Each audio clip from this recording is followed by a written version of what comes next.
Hello दोस्तों, स्वागत है हमारे टीचर मैथ जी में। तो कैसे हैं आप सब लोग? उम्मीद करता हूँ आप लोग अच्छे होंगे। तो चलिए, आज हम एक मैथ का नया टॉपिक को स्टार्ट करने जा रहे हैं और जिसका नाम है द्विघात समीकरण। इंग्लिश में बोलते हैं क्वाड्रेटिक इक्वेशन। तो इसमें हम देखेंगे कि द्विघात समीकरण होता क्या है, इसमें हमको क्या क्या पढ़ना है, इसके बारे में पूरा हम देखेंगे। इसके बाद जैसे ही हमारा थ्योरी लेक्चर खत्म होता है वो हार्डली एक लेक्चर या फिर दो लेक्चर में खत्म हो जाएगा, ठीक ना। थोड़ा लंबा टॉपिक है और फिर से मैं बोलूंगा कि ये जो टॉपिक है, फिर भी ये जो टॉपिक है काफ़ी इंपॉर्टेंट है एग्जाम पॉइंट ऑफ व्यू से, और आपके आने वाले जो कंपटीशन एग्जाम्स होंगे, आप जब 11th-12th कीजिएगा, साइंस स्ट्रीम लेकर कीजिएगा, तब वहाँ पे ये फिर से आपको देखने को मिलेगा, ठीक है। तो चलिए देखते हैं इसमें क्या होता है। इससे पहले मैंने एक जो चैप्टर पढ़ाया था आपको बहुपद, उसका अध्ययन किया था हमने, ठीक है ना। तो उसमें क्या था कि अलग अलग टाइप के समीकरण थे बहुपद में, ठीक है ना। बट यहाँ पे क्या है, पार्टिकुलर द्विघात समीकरण होता क्या है, एक बहुपद का ही रूप होता है जहाँ पे जो बहुपद दिया जाता है उसमें मैक्सिमम घात घात जो होती है वो दो होती है यहाँ पे, ठीक है ना। तो चलिए देखते हैं इसको। तो दोस्तों, इस चैप्टर में जो हमारा पहला टॉपिक रहेगा वो रहेगा द्विघात समीकरण का मानक रूप, यानी standard form of quadratic equation. जो समीकरण है द्विघात समीकरण, उसका स्टैंडर्ड रूप क्या होता है, ठीक ना, जिसको हम हर एक जगह अप्लाई करेंगे कि हम देखते बोलेंगे कि समीकरण को कि ये अपना द्विघात समीकरण है, ठीक ना। तो वो आपका होता है ax स्क्वायर जोड़ bx प्लस सी बराबर 0 होता है, ठीक है। ये आपका ax square plus bx plus C बराबर 0, ये क्या है, द्विघात समीकरण का स्टैंडर्ड रूप होता है, जहां पे a और b क्या होते हैं, वास्तविक संख्या होते हैं। ए बी एंड सी क्या है, वास्तविक संख्या होती है, ठीक है, वास्तविक संख्याएं, रियल नंबर्स जिसको बोलते हैं, ठीक है ना। ये आपका हो जाएगा रियल नंबर, रियल नंबर्स, ठीक है। और इसमें एक खास बात होती है कि यहाँ पे जो ए का मान होता है वो नॉट इक्वल टू 0 होता है, ठीक है ना। तो ए बी सी वास्तविक संख्या होती है और ए नॉट इक्वल टू 0 होगा। वो ऐसा इसलिए होता है कि अगर ए का मान 0 हो जाएगा आपका, तो ये देखो ये 0 होगा तो ये खत्म हो जाएगा, तो बचेगा क्या, b x plus c equal to 0, जो कि एक रैखिक समीकरण हो जाएगा, जिसमें आपका जो एक्स एक्स क्या है, चर है आपका। ये तो मैंने उसी लेक्चर में बता दिया था अपना बहुपद वाले में। तो एक्स चर है, तो चर का जो घात होता है वो महत्तम घात कितना होगा, 2 होगा, ठीक है ना। तो ये आपका स्टैंडर्ड रूप है। इसमें क्या होगा, ए का कोफिशिएंट ए एक्स स्क्वायर जो बी एक्स प्लस सी, यानी कि एक्स का वर्ग होगा, फिर 2 के बाद एक आएगा, यहाँ पे क्वेश्चन पावर 1 है, यहाँ पे एक्स का मान 0 है तो उसका मान 1 होता है, किसी भी संख्या के पावर 0 हो तो उसका मान 1 होता है, ठीक ना। तो इस फॉर्म में आपका रहना चाहिए, कोई भी द्विघात समीकरण इसी फॉर्म में होगा। तो ये आपका इसको है अपना ए एक्स स्क्वायर जो बी एक्स प्लस सी बराबर 0, इसको हम बोलते हैं standard form of quadratic equation, द्विघात समीकरण का मानक रूप। तो दोस्तों, ये जो स्टैंडर्ड समीकरण दिया गया है द्विघात समीकरण का, तो इस पे क्या बेस्ट आपका जो क्वेश्चन आएंगे बोर्ड में, उसमें एक तो होगा कि आपका लैंग्वेज दे देगा, स्टेटमेंट कथन टाइप का क्वेश्चन दे देगा, उससे अपने को द्विघात समीकरण बनाना होगा, ठीक है। और दूसरा, इसके अलावा एक और क्वेश्चन आएगा कि जांच करना रहेगा आपको कि दिया गया एक समीकरण दे देगा आपको, उसमें आपको पता करना होगा कि ये जो समीकरण दिया गया है वो द्विघात समीकरण है या नहीं है, ठीक है ना। तो हम बारी बारी से दोनों क्वेश्चंस को देख लेते हैं, दोनों फॉर्म को, ठीक है ना। उसके बाद हम अगले और टॉपिक जो है इसके अंदर गुणनखंडों द्वारा द्विघात समीकरण का हल कैसे करते हैं उसको देखेंगे, ठीक ना। तो पहले मैं आपको दो क्वेश्चन बता देता हूँ जो इस पे आने वाला रहेगा। तो देखते चलिए पहले क्वेश्चन को। तो दोस्तों, मैं यहाँ पे एक एग्जाम्पल लिया है। एक कुटीर उद्योग एक दिन में कुछ खिलौने निर्मित करता है, ठीक है। प्रत्येक खिलौने का मूल्य 55 रुपए है। उनमें से क्या करता है, 55 रुपए में से एक दिन में निर्माण के खिलौने की संख्या घटाने से प्राप्त संख्या के बराबर है।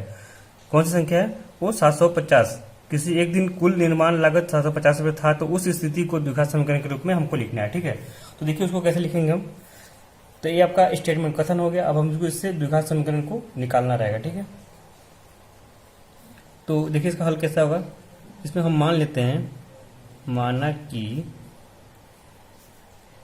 निर्मित खिलौनों की संख्या, ठीक ना, उस दिन निर्मित खिलौनों की संख्या x है, ठीक है, संख्या x है, ठीक है। तो अब देखिए हमने मान लिया कि उस दिन निर्मित खिलौने की संख्या x है। अब इसे बोल गया कि प्रत्येक खिलौने का मूल्य 55 रुपए में से एक दिन में निर्माण के खिलौने की संख्या घटाते हैं, ठीक ना, तो प्राप्त संख्या के बराबर है। तो प्राप्त संख्या कौन सा, x है, ठीक है। तो अब हम क्या करेंगे, इसमें हम उस दिन का कुल निर्माण लागत निकाल लेंगे जो कि 750 के बराबर है। तो उस दिन का निर्माण लागत क्या होगा आपका, तो उस दिन का निर्माण लागत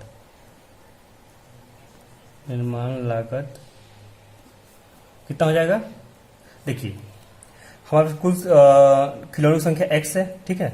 और एक जो खिलौना कितना रुपए है, प्रत्येक खिलौने का मूल्य 55 रुपए में से उस दिन का निर्माण लागत को घटाने पे जो आता है वो उसके बराबर है।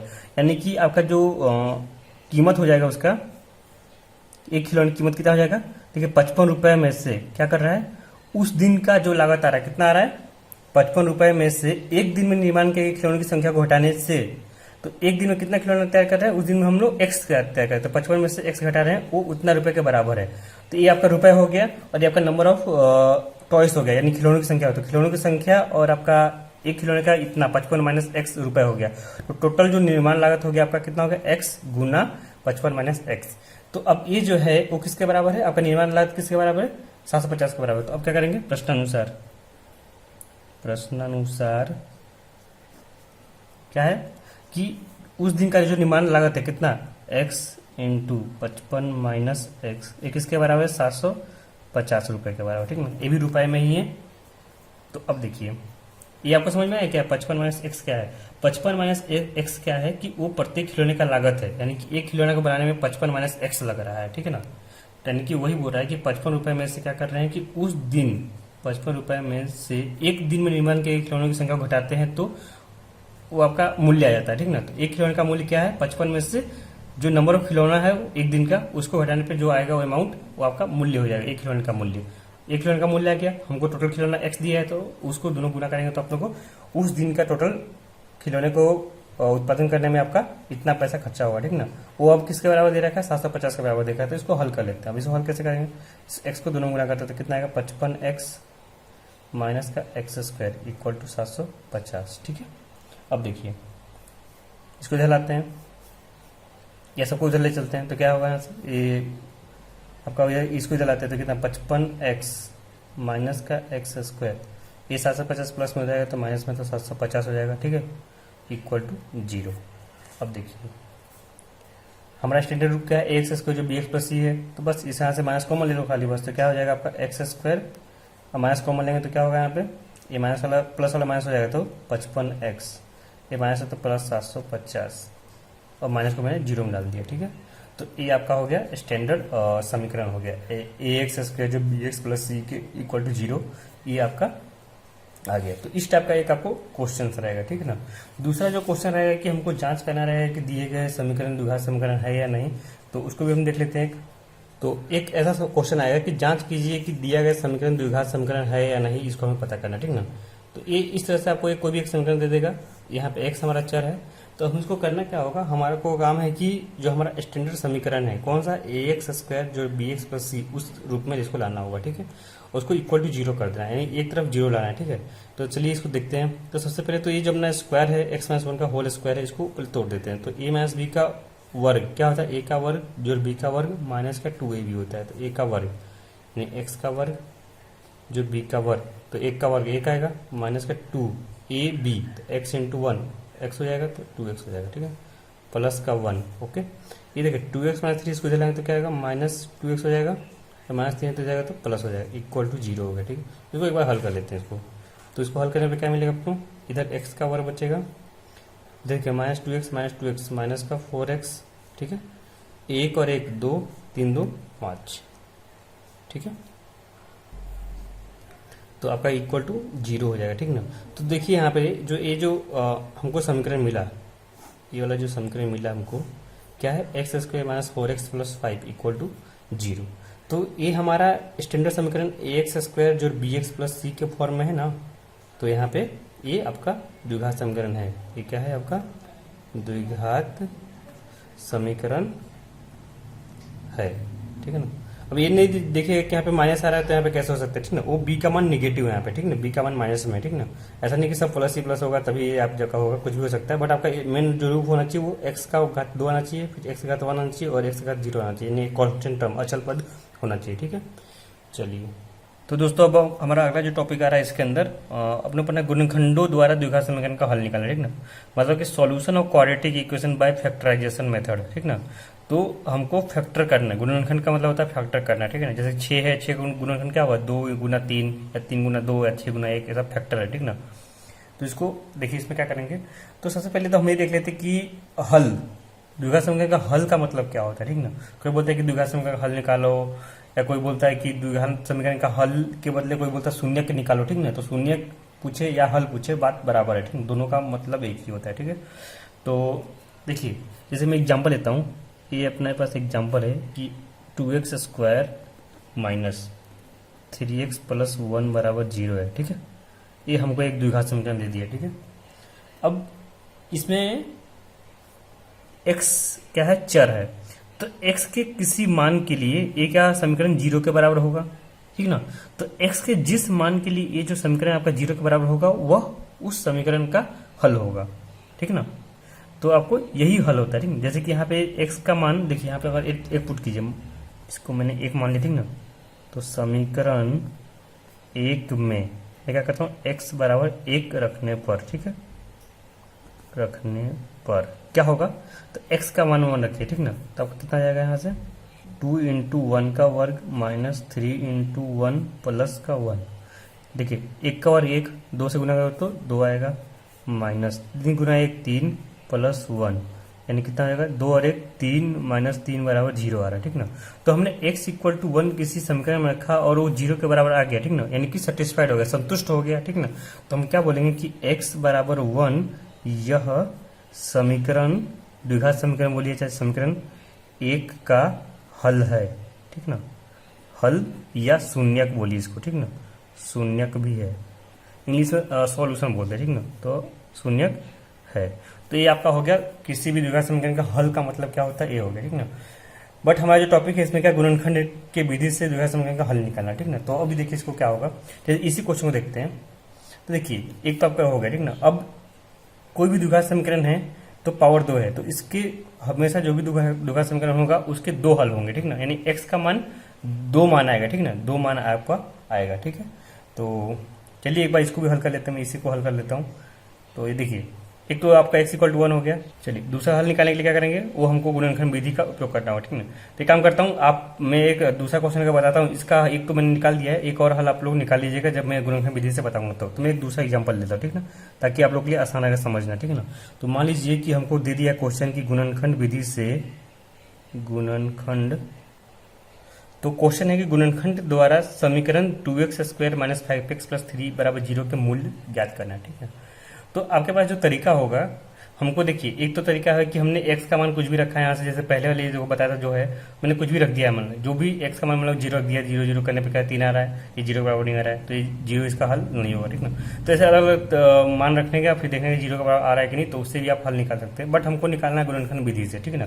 तो गुणनखंड विधि में क्या करते हैं कि सबसे पहले जो हमारा समीकरण दिया है 2x square minus 5x plus 3 बराबर 0, तो उसका जो कॉन्स्टेंट टर्म है और एक्स स्क्वायर का कॉफिशिएंट यानी गुणांक, वो दोनों को गुना करेंगे, ठीक है। तो देखिए क्या करेंगे इसको, 2x स्क्वायर माइनस का 5 हल सॉल्यूशन होगा, ठीक है। 2x स्क्वायर माइनस का 5x प्लस 3 बराबर 0, ठीक है। तो पहला काम रहेगा आप लोग को क्या कि अचल पद और इसका जो एक्स स्क्वायर का जो गुणांक है उसको गुना करेंगे, तो 2 गुना 3 कितना आ रहा है, 6 आ रहा है, ठीक है। अब देखिए इस 6 को हमें तोड़ना है, ब्रेक करना है, ऐसा तोड़ना है कि गुना करने पर तो 6 ही मिले, बट जोड़ने या घटाने पर बीच का पद आना चाहिए हमको, ठीक है। इसका 6 को कैसे तोड़ सकते हो, 6 को आपको ब्रेक करना होगा, जो इसे लसन निकालते थे, 6 को क्या करेंगे, पहले 2 से करेंगे तो 2 3 6, फिर 3 से तो 3, तो 2 3 और आपका 1 आ गया, ठीक ना। तो इसका आपका फैक्टर आ गया, ठीक ना। तो इसमें देखिए इसी में से गुना करते देखो क्या हो जाएगा, 3 दूना 6 और 1, 6 में से 6 और 1 लेंगे तो 6 इंटू 1 कितना हो जाएगा, वो 6 आएगा, बट 6 में से 1 घटाएंगे तो 5 के बराबर आ रहा है, ठीक है ना। तो यहाँ पे 6 और 1 क्या होगा, इसका गुणनखंड मतलब कि मूल होगा। मूल का मतलब ही वही हुआ यहाँ पे, हल बोलिए शून्यक बोलिए चाहे मूल भी बोलते हैं इसको, ठीक ना, बहुत जगह मूल भी बोलते हैं इसको, मूल भी लिख दीजिए यहाँ से, ठीक है। तो हल शून्य का मूल, ठीक है। तो अब देखिए यहाँ पे हमारा क्या हो गया, 6 गुना 1 हो रहा है, ठीक ना, 6 इंटू 1 कितना आ रहा है, वो 6 आ रहा है, ठीक है। और 6 में से 1 गया, तो अगर 1 देखिए यहाँ पे 6 और 1 नहीं लेंगे यहाँ पे, क्यों, देखिए यहाँ पे क्या है कि अगर 6 और 1 लीजिएगा तो हमको यहाँ पे माइनस लेना पड़ेगा, तो यहाँ पे फाइनली क्या आएगा 6 माइनस 1 यानी कि 5 तो आ जाएगा आपका, 6 माइनस 1 करोगे तो, बट यहाँ पे ये निगेटिव आ जाएगा, तो यहाँ पे ये फैक्टर नहीं होगा, तो हमें दूसरा फैक्टर ढूंढना पड़ेगा, तो 2 और 3 ही हमको फैक्टर मिल जाएगा, ठीक ना। तो यहाँ पे हम 2 ले लेते हैं और 3 लेते हैं, ठीक ना। 2 और 3 लेने से क्या हुआ कि 2 3 6 हो गया आपका, ठीक है ना। और देखो अब क्या करेंगे, हमको यहाँ पे चाहिए -5, तो -5 के लिए क्या करेंगे, हम -2 लेंगे और -3 लेंगे, ठीक ना। तो -2 -3 कितना हो जाएगा, 6 हो जाएगा, और -2 -3 कितना हो जाएगा, -5। तो इस तरह से आपको -2 और -3 आपका फैक्टर यानी गुणनखंड मिल गया। अब अगला देखो, अगला स्टेप क्या रहेगा, इसको लिखना रहेगा। कैसे लिखेंगे, तो सबसे पहले जो 2x² है उसको ऐसे छोड़ देंगे, और जो -5x है उसको क्या लिख सकते हैं, -2x -3x लिख सकते हैं। -2x -3 -5x आ रहा है, प्लस अंतिम पद छोड़ देंगे, ठीक ना। तो बस कहना मैं किया क्या, ये जो बीच वाला पद था उसको 2 पार्ट में तोड़ना था। वो तोड़ने के लिए हमने क्या किया, वो दोनों का अंतिम पद और प्रथम पद का गुना करके यहाँ से देख लिया, ठीक ना। तो अब देखिए, अब क्या करेंगे, शुरू के 2 में से और लास्ट के 2 में से कुछ कॉमन निकलेगा, ठीक ना। तो शुरू के 2 में से क्या कॉमन आ रहा है, 2x है, 2x है तो 2x कॉमन आएगा, ठीक है। तो यहाँ पे क्या बचेगा आपका, x बचेगा, माइनस का 1 बचेगा, ठीक है। यहाँ से क्या कॉमन आ रहा है, देखिए अब हमको ऐसा कॉमन लेना है कि ए वाला जो पार्ट है ना ब्रैकेट वाला, वो ऐसा आना चाहिए। तो हमको क्या चाहिए, x -1 चाहिए, तो यहाँ पे -3 कॉमन लेना पड़ेगा, ठीक ना। अगर आप 3 कॉमन लेते हैं यहाँ से तो क्या आएगा, -x आएगा +1, लेकिन इसके बराबर नहीं आ रहा है, तो हम यहाँ से माइनस कॉमन लेंगे। तो -3 कॉमन लेने से क्या होगा, x -1 होगा = 0। तो ऐसा करने से क्या फायदा हुआ अपने को कि अगले स्टेप में जब हम जाएंगे तो x -1 दोनों में हमको कॉमन मिलेगा। कॉमन क्या होगा, इन दोनों में होगा, तो उसको बाहर निकालेंगे। तो x -1 को मैंने बाहर ले लिया, ठीक है। जैसे ही बाहर खींचेंगे तो क्या बचेगा हम लोग को, यहाँ 2x बचेगा और -3 बचेगा =0 हो जाएगा, ठीक है। यहाँ आपको समझ में आया मैंने कैसे किया, ये इंपॉर्टेंट पॉइंट है, मेरे को एक बार और बता दूंगा इसको, ठीक है ना। चलिए अब देखिए, आपको गुणनखंड जो होता है उसमें बताया जाता है आपको कि जब भी कोई 2 पद का गुना करके 0 आ रहा है तो वो दोनों पद अलग अलग भी 0 के बराबर होंगे, ठीक है ना। तो ये आपको ध्यान रखना है। तो यहाँ पे क्या होगा, यहाँ पे x -1 गुना 2x -3 क्या है, 0 के बराबर है, तो यहाँ क्या होगा, x -1 भी 0 के बराबर होगा, अथवा 2x -3 भी हमारा 0 के बराबर होगा, ठीक है। तो यहाँ से क्या आएगा हमारा, यहाँ से x का मान 1 आ जाएगा, ठीक है। यहाँ से क्या होगा, 2x बराबर 3 आएगा, तो x बराबर कितना आएगा, 3/2। तो x का मान 3/2 आ गया, ठीक है। तो फाइनली ये जो द्विघात समीकरण है 2x² - 5x + 3/0, इसके 2 मूल कौन कौन सा आएगा, x बराबर 1 और x बराबर 3/2, 3/2 ये इसका मूल्य है, ठीक है। तो इस तरह से आपको क्वेश्चन करना होगा। देखिए इसमें क्या था, सबसे पहले स्टेप क्या करने का, प्रथम पद यानी x² का कोफिशिएंट लिया और अंतिम पद का गुना किया, 6 आया, ठीक ना। अब हमको इस 6 को ऐसे तोड़ दिया मैंने, लसा लगा, जो लसा निकालते वैसे तोड़ दिया मैंने। ये तो छोटा था तो चलो ठीक है, 2 और 3 तो आसानी से मिल गया हमको, यहीं से मिल गया, ठीक है। आगे जब कीजिएगा कभी बड़ा आता है 400 500 ऐसा लिखा आता है तो बहुत मगजमारी करना पड़ता है, ज़्यादा मगजमारी नहीं होता। एक बार जब प्रैक्टिस कर लिएगा तो आप आसानी से कर लेंगे, ठीक है। तो देखिए यहाँ पे मैंने क्या किया, इसको 2 से भाग दिया तो 3 आया, 3 से 3, तो 2 3 और 1 इसका फैक्टर आ गया, गुणनखंड आ गया, ठीक ना। अब इसी में से क्या करना है हमको, गुना करने पे 6 चाहिए और जोड़ने घटाने पे 5 चाहिए। देखो मैंने पहले लिया था 6 और 1 लिया था, तो 6 और 1 से हो जाता, तो उसके लिए यहाँ पे माइनस होना चाहिए था, तब जाके हो पाता, क्योंकि यहाँ माइनस आता तभी हमको यहाँ से एडजस्ट होता था 6 और 1, बट यहाँ पे ऑलरेडी प्लस चाहिए हमको, तो हमको 2 और 3 लेना पड़ेगा। और 2 और 3 में भी क्या लेना पड़ेगा, -2 और -3 लेना पड़ेगा। क्यों, क्योंकि अगले स्टेप में हमको दोनों को जोड़ने पे क्या आना चाहिए, -5 आना चाहिए। तो -5 तभी आएगा जब -2 ले और -3 ले, तो कितना है, -5 आएगा, और दोनों गुना करने पर 6 आ रहा है, ठीक है, प्लस का 6 आ रहा है।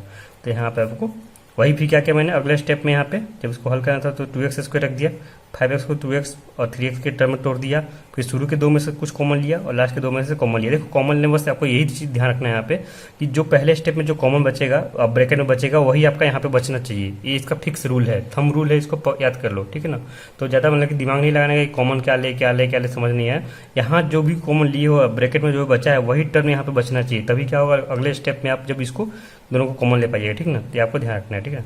यहाँ पे मैंने कितना लिया, -3 कॉमन लिया, -3 कॉमन लेने से क्या हो गया मेरा, x माइनस था तो प्लस हो गया और प्लस था तो माइनस हो गया, जो 3 प्लस में था तो माइनस हो गया। तो x -1 दोनों में है तो दोनों में से कॉमन ले लिया, फिर बचा कितना 2x -3। अब क्या करेंगे, 2 पद जब गुना करके 0 हो, x -1 भी 0 है, x -1 भी = 0 होगा और 2x -1 भी 2x -3 भी क्या होगा, 2x -3 = 0 होगा, ठीक ना। तो 2 पद कभी भी गुना करके 0 हो तो अलग अलग 0 होते हैं, ये आपका कॉन्सेप्ट रहेगा, ठीक है।